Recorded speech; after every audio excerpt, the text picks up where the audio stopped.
ঈদের ছুটিতে প্রায় সব সিনেমায় অতিরিক্ত দর্শকদের সুবিধা পায়, কিন্তু ছুটি শেষ হওয়ার পরই বোঝা যায় দর্শক আসলে কোন সিনেমার জন্য আবার টিকিট কাটতে রাজি।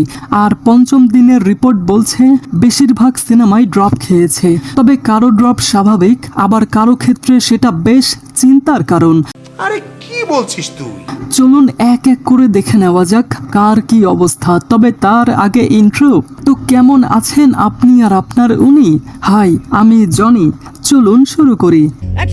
ওয়েল, প্রথমেই বলি অফিসার সিনেমা নিয়ে। মাহিয়া মাহি এবং ডিএ তায়েব অভিনীত এই অফিসার সিনেমাটি তার পঞ্চম দিনে 12,500 টাকা কালেকশন করেছে।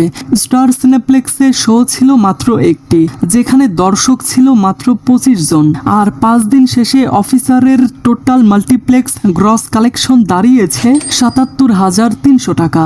সত্যি বলতে এই সিনেমা হঠাৎ করে দেখবেন যে নক আউট হয়ে যাবে, কেননা 5 দিন পরও সিনেমাটি দর্শক টানতে একদম সংগ্রাম করছে। এরপর আছে পিনিক। আদর আজাদ এবং শবনম বুবলি অভিনীত এই সিনেমাটি তার পঞ্চম দিনে 37,000 টাকা কালেকশন করেছে। 3টি শোতে মোট দর্শক ছিল 71 জন। আর 5 দিন শেষে পিনিকের টোটাল মাল্টিপ্লেক্স গ্রস কালেকশন দাঁড়িয়েছে 2,63,000 টাকা। প্রথম দিনের তুলনায় সিনেমাটির গতি এখন আরো ধীর হয়ে গেছে। জানি না ইন ফিউচার এই সিনেমার অবস্থা কি হবে। আপাতত বক্স অফিসই হয়তো একটু মাথা চুলকাচ্ছে যে কি হবে সামনে। চুপ করো। এবার আসি মাসুদ রানাতে। প্রথম কয়েকদিন মোটামুটি লড়াই করলেও পঞ্চম দিনের সিনেমাটির কালেকশন আবারও হাজারের ঘরে নেমে এসেছে।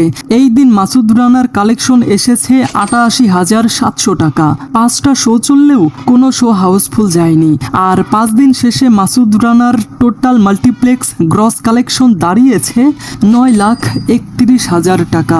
শুরুতে মনে হয়েছিল যে এজেন্ট রানা হয়তো ধীরে ধীরে তার মিশনে একটা গতি পাচ্ছে, কিন্তু এখন মনে হচ্ছে মিশনের মাঝপথে হয়তো জ্বালানি সংকট দেখা দিয়েছে। এবার বলি মালিক নিয়ে। আরিফিন শুভ এবং বিদ্যা সিনহা মিম অভিনীত এই সিনেমাটি ওয়ার্কিং ডেতে এসে একটা বড় ধরনের ড্রপ দেখেছে। পঞ্চম দিনে কালেকশন এসেছে মাত্র 3,05,000 টাকা। 13টা শো চললেও কোনো শো হাউসফুল যায়নি।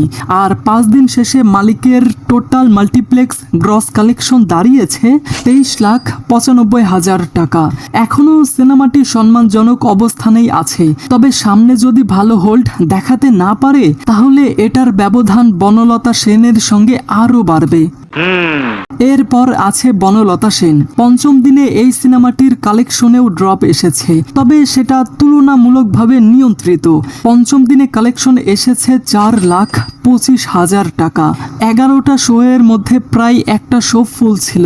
আর 5 দিন শেষে বনলতা সেনের টোটাল মাল্টিপ্লেক্স গ্রস কালেকশন দাঁড়িয়েছে 28,54,000 টাকা। সব থেকে গুরুত্বপূর্ণ বিষয় হলো সিনেমাটি এখনো মালিকের চেয়ে অনেকটা এগিয়ে রয়েছে। আর এই সিনেমাটির কালেকশন চুপি চুপি কিন্তু বেড়েই চলেছে। নেক্সট। এবার বলি রোহিত নিয়ে।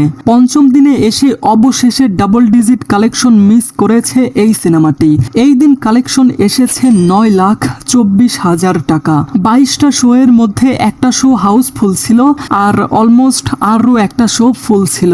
আর 5 দিন শেষে রোহিতের টোটাল মাল্টিপ্লেক্স গ্রস কালেকশন দাঁড়িয়েছে 60,57,000 টাকা।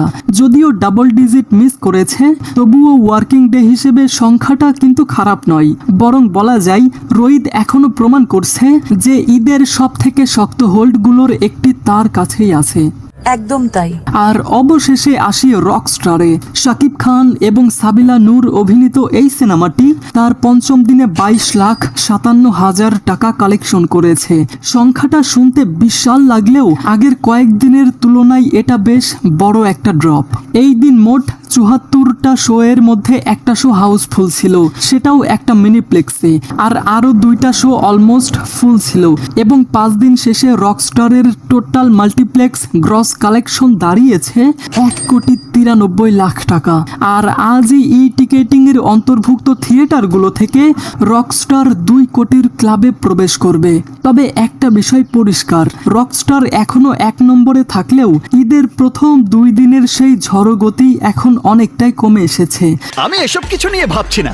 ওভারঅল পঞ্চম দিনের সব থেকে বড় গল্প হলো ওয়ার্কিং ডে ইফেক্ট। প্রায় সব সিনেমার কালেকশনই কমেছে, তবে সেই ড্রপের মধ্যেও রোহিত এবং বনলতা সেন তুলনামূলকভাবে হোল্ড দেখিয়েছে।